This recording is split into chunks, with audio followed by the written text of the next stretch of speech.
Hello everyone, I'm doing chicken fettuccine my way in this awesome foodie. I am in love with this thing. It saves me tons of time in the fact that it cooks faster. It cooks in one pot. You could cook different things and it doesn't make a mess in my kitchen. So those are a big pluses for me. I have half a chicken breast and I am filleting it since it is kind of thick. I like to season my chicken with Chef Merito chicken flavor. And since I do like to add a little bit of spice to it, I do add crushed pepper. So now I'm going to start to preheat my foodie. I go ahead and put it on high and in the sear mode. I have my chicken already seasoned.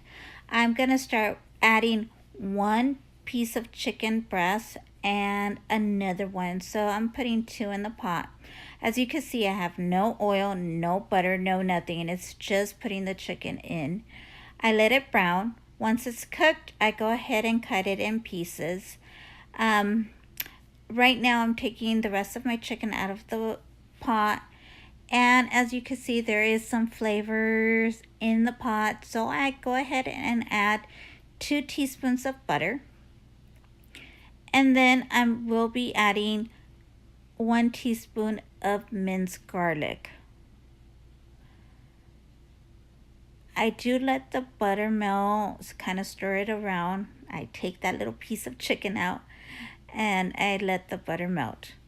Once I see the butter's melted, I will go and put 2 cups of water.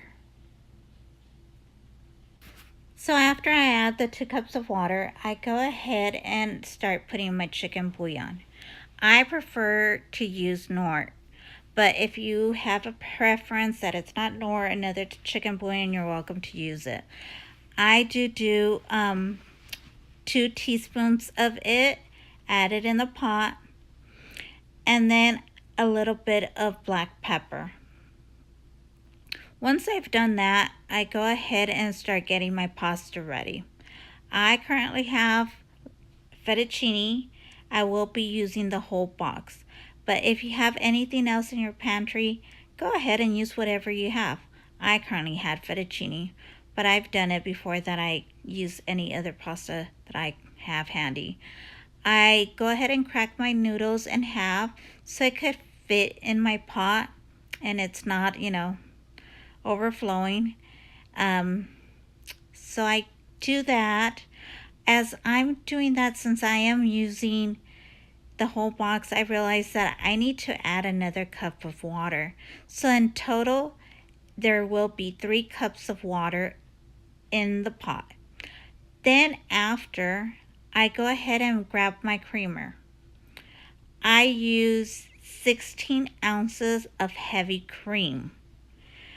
I add that in the pot. Once I finish putting all the creamer in the pot, I go ahead and mix it, making sure the noodles are all underneath the liquid. I grab my pressure cooker top and pressure cook it for 16 minutes. I do release the air and let it sit for 10 minutes. Once it has been sitting there for 10 minutes, I go ahead and open my top and there is the finish. You see that the cream is on top, so I go ahead and mix the noodles with the cream. Then I grab my Parmesan bag. I only used half of the bag and add the cheese on there. I go ahead and set my foodie to sear at low medium, mixing my cheese with the noodles and the sauce. At this point, I go ahead and add my chicken and voila, it's all done, ready to serve. There it is. Thank you for watching.